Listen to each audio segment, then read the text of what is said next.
تعالوا بينا النهارده هنعمل فطاير جميله جدا حلوه جدا، وهنعملها كمان في الطاسه ومش هتاخد وقت معاكي، وكمان طعمها حلو جدا واولادك هيفرحوا بيها. تنفع معاكي في الفطار وفي العشاء. قبل ما نبدا حط لايك واشتركي في القناه وفعلي زر الاشتراك. هنجيب هنا بوله وهنحط فيها كوبايتين من الدقيق. بعد كده هنحط هنا كوبايه من اللبن، وهنزودها كمان بكوبايه من الميه. بعد كده هنحط هنا بيضتين كده. تمام، حلو جدا. هنقلب كده الخليط بتاعنا كده كويس. احنا عايزين قوام العجينه معانا تبقى سايله معانا مش تقيله قوي. بعد كده هنحط معلقه صغيره من الملح، وهنحط فلفل اسود معلقه صغيره، وكمان هنحط بودره توم وبودره بصل علشان تديكي طعم حلو. هتقلبي كده الخليط بتاعك كده كويس كده. تمام، جهزت معانا. هكون هنا مجهزه طبعا طماطم مكعبات وفلفل مكعبات، هتحطيهم بالشكل ده.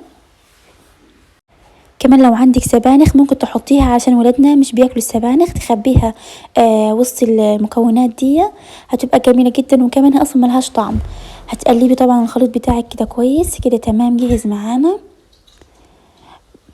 شايفين القوام بتاعه تقيل شويه معانا، مش سايب قوي. هنجيب هنا طاسه تسخن كده كويس، وهنحط معلقه من الزيت.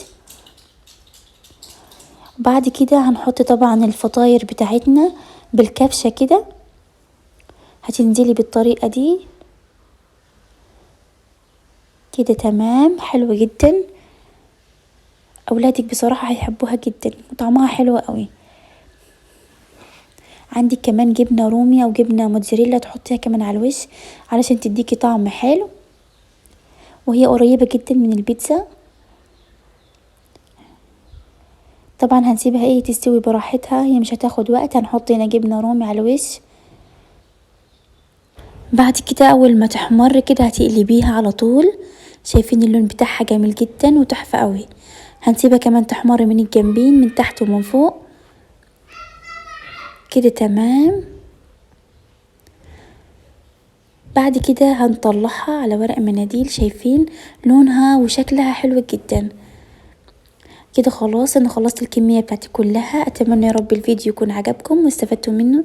ما تبخلوش على تعملوا لايك وتشتركوا في القناه وتفعلوا زر الاشتراك. والسلام عليكم ورحمه الله.